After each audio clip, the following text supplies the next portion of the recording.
Earlier this year, Ocean Infinity launched a massive 15,000 square kilometer search for MH370 under a no-find, no-fee agreement with the Malaysian government. Equipped with cutting-edge underwater drones, their mission targeted a key area in the southern Indian Ocean. Hopes were high. But now, something unexpected has happened. Armada 7806, the company's search vessel, has abruptly left the search zone and is making its way back to Singapore. So, what went wrong? Is the search over? Let's find out.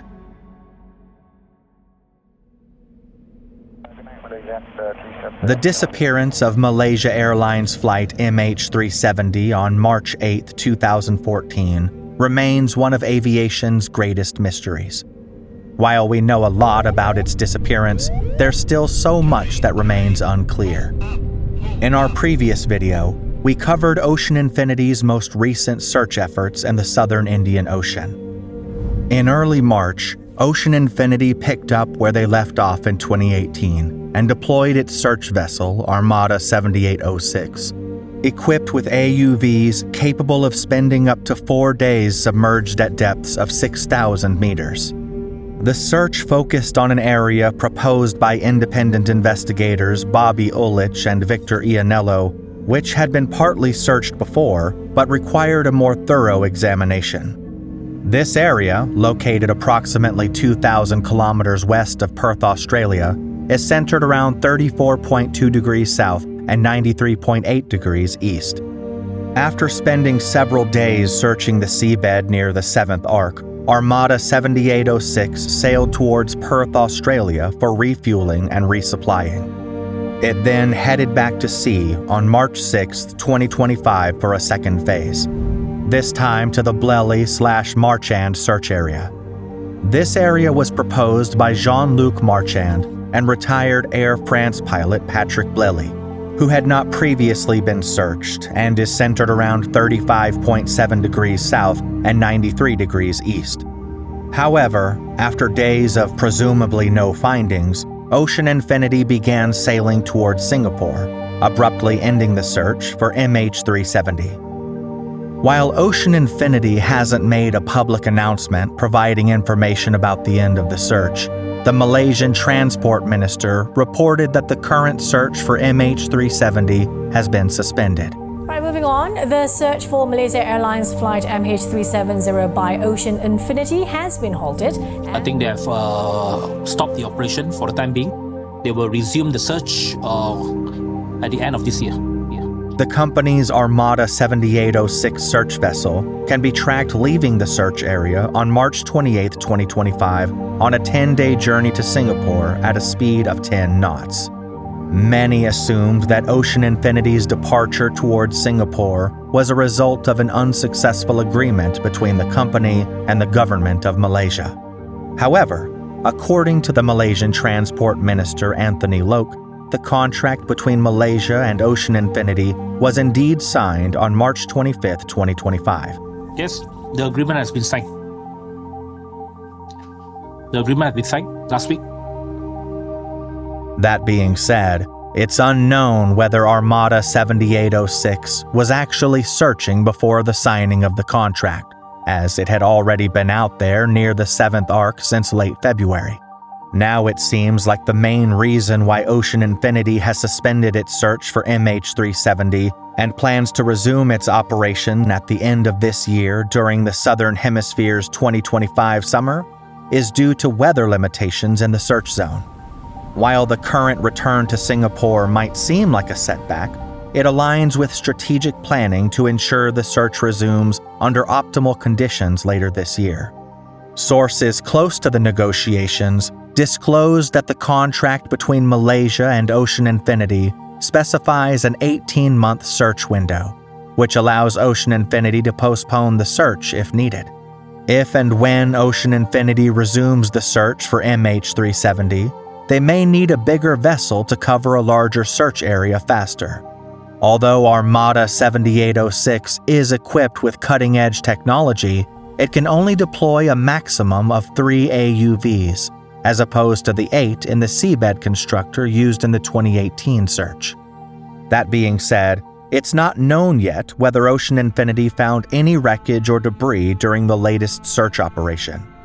It will take several days for the company to finish analyzing the data it has collected with its 3 Hugin 6000 AUVs. The Hugin 6000's data processing time varies depending on the task and data complexity.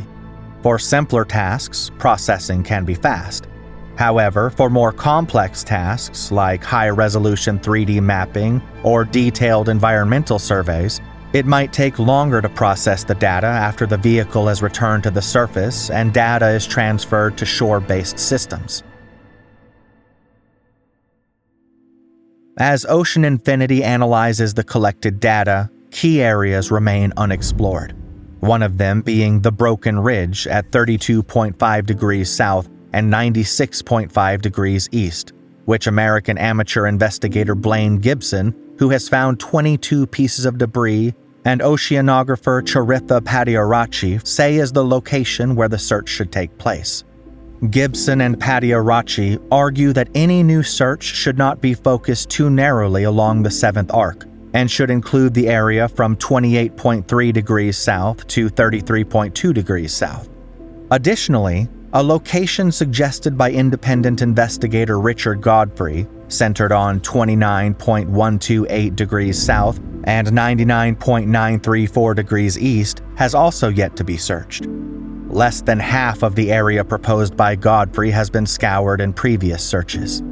Godfrey has conducted analysis using the Global Detection and Tracking of Any Aircraft Anywhere software based on weak signal propagation reporter data, a groundbreaking system which Godfrey has been using to fill in the gaps left by traditional satellite and radar tracking, refining the search area.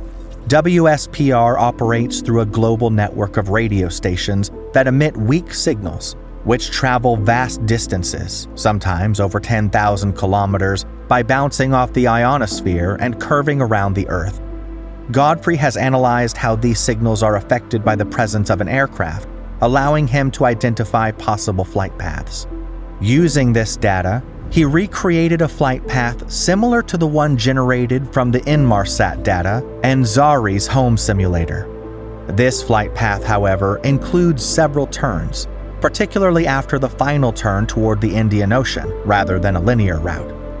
Combined with other sources of information, this analysis is helping to narrow down potential crash sites and guide the search for MH370's wreckage on the ocean floor. While some investigators find Godfrey's analysis compelling, others remain skeptical of its accuracy. A central aspect of Godfrey's investigation is the theory that MH370 likely entered a high-speed dive before crashing into the ocean. Since the plane's disappearance, the final moments of MH370 remain one of the most debated aspects of the mystery. Some investigators argue that the plane may have glided to extend its range, citing evidence like the flaperon found in Reunion Island with lack of evidence of a violent impact, suggesting a controlled ditching. Others, however, believe that the plane impacted the ocean at great speed, pointing to the scattered wreckage and the lack of larger fuselage parts, which would likely have been found had it glided. Furthermore, according to satellite data from Inmarsat, MH370 continued to communicate with the satellite for hours after losing contact with air traffic control.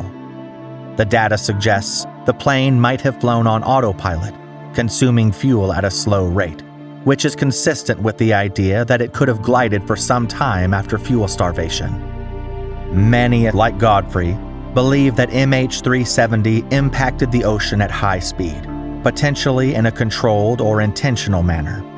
A key piece of supporting evidence for this theory is the fragmented interior debris found from MH370, which suggests it may have impacted the ocean violently before sinking.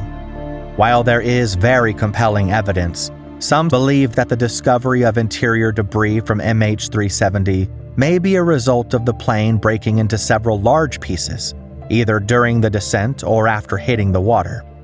The presence of fragmented interior pieces doesn't necessarily contradict the theory that the plane was gliding, but indicates that the aircraft's structure may have been damaged or compromised during the final moments of the flight.